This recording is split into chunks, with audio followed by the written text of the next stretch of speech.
Hi y'all, welcome back to my channel. I am Gunn of Gunn Enterprises. I am a business system strategist and marketing guru, and I am here to share with you exactly what you should be doing before you launch, step by step, so that you can have an effective, efficient, successful launch and not be scrambling and feeling like you got caught with your pants down.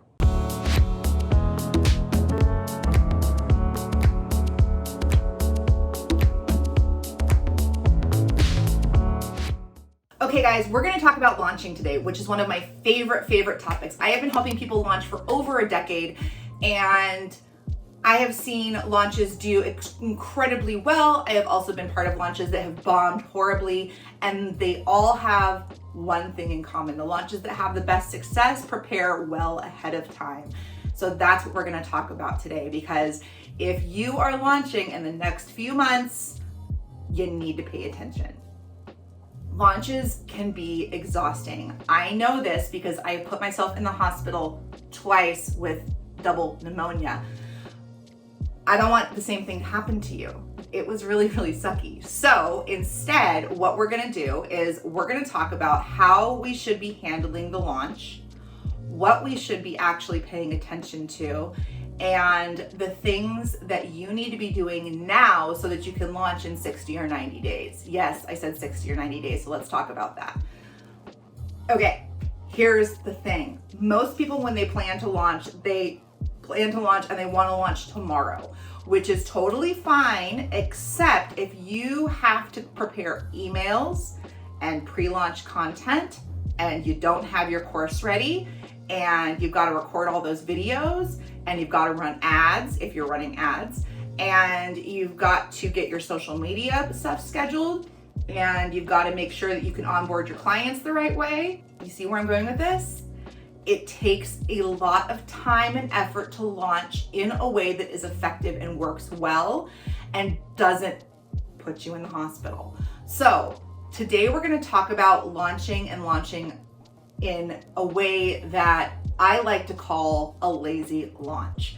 What that means is the stress of the launch is literally taken off your plate because everything is planned ahead of time, and the week of launch, you literally are just pushing a button to turn everything on and sitting back and watching the money roll in, okay? In order to do that, you need to do some prep work. And that prep work looks a little bit like, well, work. So the first thing you need to assess is, do you have the modules for your course or program ready? Or are you planning on presenting them in a live fashion? You need to make that decision early, because if you need to have the time to record, you need to actually schedule that into your launch timeline. Now, the next question is, are you doing a launch that is to your email list, or are you trying to grow your list? You need to know what your core effort is going to be, so that you can make better decisions about the content that you put up on social media, about the emails that you write, about how frequently you send those emails, all of that. You also need to give yourself time to write the emails or have a copywriter write those emails, because you guys, I am telling you, I cannot bust out launch content in a day. It takes weeks, literally, and I am really good at what I do. So give yourself enough time. Now, if you remember my last video, I talked about repurposing content. This comes in super handy when you're launching, because if you're smart, you're leveraging all your channels. You're going to write blog posts that hint or directly ask people to go buy your program. You're going to have emails going out. You could take those and repurpose them for social media so that you have an omni-channel presence during your launch, okay? Now, here's where it gets sticky. If you are launching and you don't have your content for your course or your program pre-recorded, and you haven't written your emails, and you're trying to launch, you're gonna end up running into a brick wall, because that's my cat Vinny, it just becomes a real struggle to get everything out there.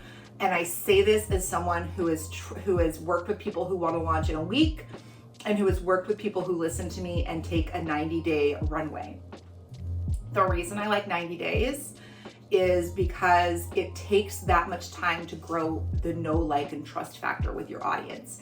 And most of us want a bigger list. We want a more engaged list. We want all of these things. The easiest and the best way to do that is to have a 90-day runway. Let's talk about that. In the first month, you should be planning out your course modules or your program lessons or whatever it is you're teaching. You should be outlining your sales page, your launch emails, your customer service emails, and deciding on refund policies and all of that. Your second month, you should be writing all of the content that you planned in the first month and getting it ready to go. The third month, the month of launch, you should be doing nothing but installing the content that you previously created and testing it to make sure of its deliverability. What I mean by that is, don't just assume the emails are going to land in your inbox. Actually send test emails to multiple people on your team. If you don't have a team, ask your friends, ask your mom, ask other business owners, hey, would you be willing to tell me where this lands? Does it go to promotions folder? Does it go to spam? Is the headline engaging? Do your research. Get your social media scheduled, get everything ready so that when the day of launch comes, it literally is a push of a button.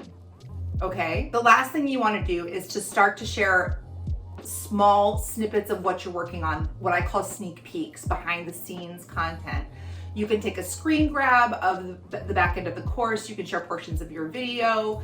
You can post a testimonial if you had a beta launch. Get people excited about what you are going to be selling before you ever sell it. You should be doing this in the last 30 days leading up to the launch. Hey guys, did you know I'm working on this? It's really exciting. People like to be part of something, so let them be part of your experience. Let them be part of your launch. Now, if you're launching a smaller program that is limited, meaning you have a cap on the number of participants, maybe it's a mastermind or a group program and you only want 10 people in, make sure you're super clear about that even before you launch, that you're only looking for the 10 perfect people and that's all you're going to accept, because FOMO is a great way to push people to purchase. And if you don't create that fear of missing out, you may be disappointed in your results. So know your audience, know what you're launching, work on it well ahead of time. Your homework or your action item for today is to take a look at your next launch and see if you have everything in a row. Make sure all those ducks are lined up and not running around chasing squirrels. Make sure you've got your content lined up. Make sure you've got your platform done. Make sure you've got your lessons taken care of. Make sure you've got all of your social posts ready. These are the things that are going to trip you up if you don't take care of them before you open the doors. Next week, we're going to talk about the week of launch and what you should be doing during your launch week if you're not scrambling to create content. Stay tuned.